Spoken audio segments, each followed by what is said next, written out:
अब संसद में गूंजेगी संताली, विश्व की पहली संसद जहां 22 भाषाओं में होगा कार्यवाही का अनुवाद। नई दिल्ली लोकसभा अध्यक्ष ओम बिरला ने मंगलवार को ऐतिहासिक घोषणा करते हुए बताया कि अब लोकसभा की कार्यवाही का अनुवाद संविधान की 8वीं अनुसूची में शामिल सभी 22 भाषाओं में उपलब्ध होगा। पहले ये सुविधा केवल 18 भाषाओं तक सीमित थी, लेकिन अब इसमें कश्मीरी, कोंकणी और संताली को भी शामिल कर लिया गया है।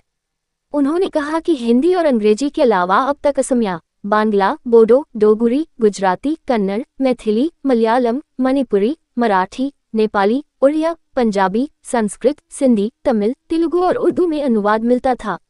अब संताली समेत 3 नई भाषाओं को जोड़े जाने से यह सुविधा संविधान में व्यवस्था नहीं है, ये केवल भारत की संसद की विशेष पहचान है। ये हमारे लोकतंत्र और संविधान की मजबूती का प्रतीक है।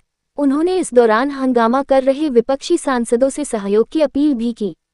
प्रश्नकाल में भाजपा सांसद डॉक्टर संजय जायसवाल ने सुझाव दिया कि भोजपुरी जैसी प्रचलित भाषाओं को भी सरकारी कामकाज और पत्राचार में शामिल किया जाना चाहिए। वहीं झारखंड के अनुवादक करेंगे योगदान। संसद में संताली भाषा के अनुवाद की सुविधा सुनिश्चित करने में झारखंड के अनुवादकों का विशेष योगदान रहेगा। इनमें दुमका की आशा किरण हांसदा, जमशेदपुर की प्रिया हांसदा और हजारीबाग के संजीव मुर्मू शामिल हैं।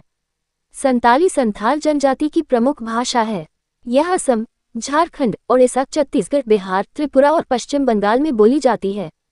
भारत, बांग्लादेश, नेपाल और भूटान में करीब 76 लाख लोग इस भाषा को बोलते हैं। संताली की अपनी लिपि ओल्चिकी है, जिसे 1925 में पंडित रघुनाथ मुर्मू ने विकसित किया। अंग्रेजी शासनकाल में संताली रोमन लिपि में लिखी जाती थी, लेकिन झारखंड के कुछ हिस्सों में अब भी ओल्चिकी लिपि का प्रयोग होता है। और भी ऐसी तरह तरह की न्यूज़ को देखने के लिए हमारे चैनल को लाइक करें, सब्सक्राइब करें और बेल आइकन जरूर क्लिक करें, इससे हमारे आने वाली न्यूज़ की नोटिफिकेशन आप लोगों को सबसे पहले मिले।